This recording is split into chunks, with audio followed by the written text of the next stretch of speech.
Taste the Daily. Bengaluru ಜನರಿಗೆ ಸರ್ಕಾರದಿಂದ ಮತ್ತೊಂದು ಗುಡ್ ನ್ಯೂಸ್ ಸಿಗ್ತಾ ಇದೆ. ನೀರಿನ ಬಾಕಿ ಬಿಲ್ ವಸೂಲಿ ಮಾಡೋದಕ್ಕೆ ಅಂತ ಓಟಿಎಸ್ ಆಫರ್ ಏನಾದ್ರೂ ಜಾರಿಗೆ ಬರುತ್ತಾ ಅಂತ.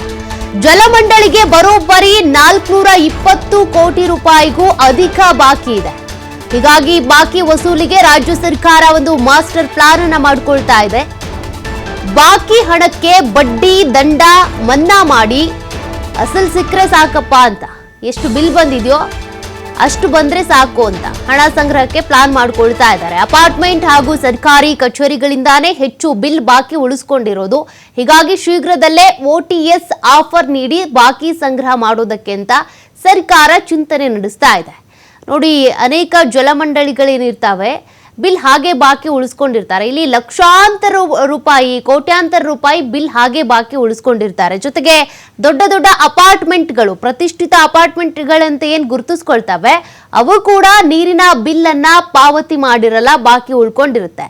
ಈಗ ಪಾವತಿ ಮಾಡ್ಲಿಲ್ಲ ಅಂದ್ರೆ ಏನ್ ಮಾಡ್ತಾರೆ, ಒಂದ್ 2-3 ಬಾರಿ ನೋಟಿಸ್ ಕೊಡ್ತಾರೆ. ತದನಂತರದಲ್ಲೂ ಮಾಡ್ಲಿಲ್ಲ ಅಂದ್ರೆ ದಂಡ ವಸೂಲಿ ಮಾಡ್ತಾರೆ, ಅದಕ್ಕೆ ಬಡ್ಡಿಯನ್ನು ಕೂಡ ಹಾಕ್ತಾರೆ. ಆದ್ರೆ ಈ ಬಾರಿ ದಂಡ ಹಾಕೋದ್ರ ಬದಲಿಗೆ ಅಥವಾ ಬಡ್ಡಿ ಹಾಕೋದ್ರ ಬದಲಿಗೆ ಎಷ್ಟು ಬಿಲ್ ಬಾಕಿ ಇದೆಯೋ ಅಷ್ಟನ್ನ ಮಾತ್ರ ಕಟ್ಟಿಸ್ಕೊಳ್ಬೇಕು ಅಂತ ಪ್ಲಾನ್ ಮಾಡ್ಕೊಳ್ತಾ ಇದ್ದಾರೆ ಅಂತ. ಇದರಿಂದ ಯಾರ್ಯಾರು ಪೆಂಡಿಂಗ್ ಉಳಿಸ್ಕೊಂಡಿದ್ದಾರೋ ಅವ್ರಿಗೊಂದು ರೀತಿಯಾಗಿ ಆಫರೇ ಇದು. ಮತ್ತಷ್ಟು ಡೀಟೇಲ್ಸ್ ಕೊಡ್ತಾರೆ ಪ್ರತಿನಿಧಿ ಗಣೇಶ್. ಈಗ ಓಟಿಎಸ್ ಅಂತ ಬಂದ್ರೆ ಯಾವ ರೀತಿ ಆಗಿರುತ್ತೆ, ಅದನ್ನ ಯಾವ ರೀತಿ ಜಾರಿಗೆ ತರ್ತಾರೆ? ದೊಡ್ಡ ದೊಡ್ಡ ಅಪಾರ್ಟ್ಮೆಂಟ್ಗಳು, ಜಲಮಂಡಳಿ ಇವರೆಲ್ಲರೂ ಕೂಡ ಕೋಟ್ಯಾಂತರ ರೂಪಾಯಿ ಬಿಲ್ ಅನ್ನ ಬಾಕಿ ಉಳಿಸ್ಕೊಂಡಿರ್ತಾರೆ. ಅವ್ರಿಗೆ ಪಾವತಿ ಮಾಡೋದಕ್ಕೆ ಏನಾದ್ರೂ ಸಮಯ, ದಿನಗಳ ನಿಗದಿ ಇದೆಯಾ, ಹೇಗೆ?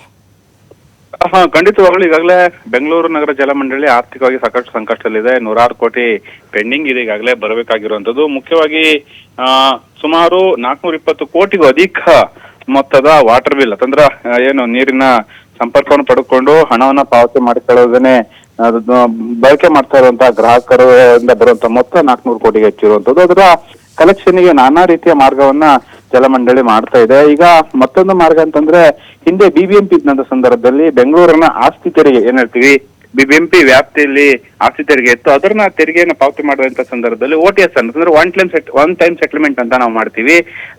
ನಿಮ್ಗೆ ಎಷ್ಟು ನೀವು ಪೆಂಡಿಂಗ್ ಇಟ್ಕೊಂಡಿದ್ರೆ ಅದರಲ್ಲಿ ಒಂದಿಷ್ಟು ಡಿಸ್ಕೌಂಟ್ ಅಥವಾ ಒಂದಿಷ್ಟು ಕಡಿತವನ್ನ ಮಾಡುವಂತ ಸಂದರ್ಭದಲ್ಲಿ ನೀವು ಏಕಾಏಕಿ ಒನ್ ಟೈಮ್ ಸೆಟಲ್ಮೆಂಟ್ ಮಾಡಿದ್ರೆ ನಿಮ್ಗೆ ಸಾಕಷ್ಟು ಅನುಕೂಲ ಆಗುತ್ತೆ ಅನ್ನುವಂತ ಒಂದು ಆಫರ್ ಅನ್ನ ನೀಡಲಾಗಿತ್ತು. ಅಲ್ಲದೇನೆ ಈ ಟ್ರಾಫಿಕ್ ರೂಲ್ಸ್ ವೈಲೇಷನ್ ಆದಂತವರು ಕೂಡ ಇದೇ ರೀತಿಯಲ್ಲಿ ಅವಕಾಶ ನೀಡಲಾಗಿತ್ತು. ಹಾಗಾಗಿ ಆ ಸಂದರ್ಭದಲ್ಲಿ ಸಾಕಷ್ಟು ಗ್ರಾಹಕರು, ಜನಸಾಮಾನ್ಯರು ಬಾಕಿ ಇದ್ದಂತಹ ಮೊತ್ತವನ್ನ ಕೂಡಲೇ ಕ್ಲಿಯರ್ ಅನ್ನ ಮಾಡ್ಕೊಂಡಿದ್ರು. ಈಗ ಅದೇ ರೀತಿ ಈಗ ಜಲಮಂಡಳಿ ಕೂಡ 400 ಕೋಟಿಗೂ ಹೆಚ್ಚು ಹಣ ಏನ್ ಬರಬೇಕಾಗಿದೆ, ಅದಕ್ಕಾಗಿ ಗ್ರಾಹಕರಿಗೆ ಒನ್ ಟೈಮ್ ಸೆಟಲ್ಮೆಂಟ್ ಆಫರ್ ಅನ್ನ ಕೊಡ್ತಾ ಇದೆ. ಅದಕ್ಕೆ ಕೆಲವೊಂದು ಗ್ರಾಹಕರು ಅಂತಂದ್ರೆ ಈ ತರದ ಓಟಿಎಸ್ ಅನ್ನ ಜಾರಿ ಮಾಡ್ಲಿಕ್ಕೂ ಕೂಡ ಗ್ರಾಹಕರ ಅಭಿಪ್ರಾಯವನ್ನ, ಜನಸಾಮಾನ್ಯರ ಅಭಿಪ್ರಾಯವನ್ನು ಕೂಡ ಪಡ್ಕೊಂಡಿರುವಂತದ್ದು. ಏನಂತಂದ್ರೆ, ಹಿಂದೆ ಅಪಾರ್ಟ್ಮೆಂಟ್ ಗಳಲ್ಲಿ ಕೆಲವೊಂದಿಷ್ಟು ಸಮಸ್ಯೆಗಳಿದೆ, ಅಸೋಸಿಯೇಷನ್ ಗಳ ಕಿರಿಕಗಳಿರ್ತವೆ, ಅಲ್ಲಿ ಸರಿಯಾದ ನಿರ್ವಹಣೆ ಆಗದೆ ಹಣ ದುರ್ಬಳಕೆ ಆಗ್ತಾ ಇರುತ್ತೆ. ಅಂತಹ ವ್ಯಕ್ತಿಗಳಿಗೆ ಒನ್ ಟೈಮ್ ಸೆಟಲ್ಮೆಂಟ್ ಆಫರ್ ಇದಾಗುತ್ತೆ. ಇನ್ನು ಕೆಲವರು ಆರ್ಥಿಕವಾಗಿ ಸಂಕಷ್ಟದಲ್ಲಿ ಇದ್ದಂತವ್ರು ಇರ್ತಾರೆ, ಸಾಕಷ್ಟು ವರ್ಷ ಅಂದ್ರೆ ಹಲವು ವರ್ಷಗಳಿಂದ ಪೆಂಡಿಂಗ್ ಇಟ್ಕೊಂಡಂತವ್ರು ಇರ್ತಾರೆ. ಅದು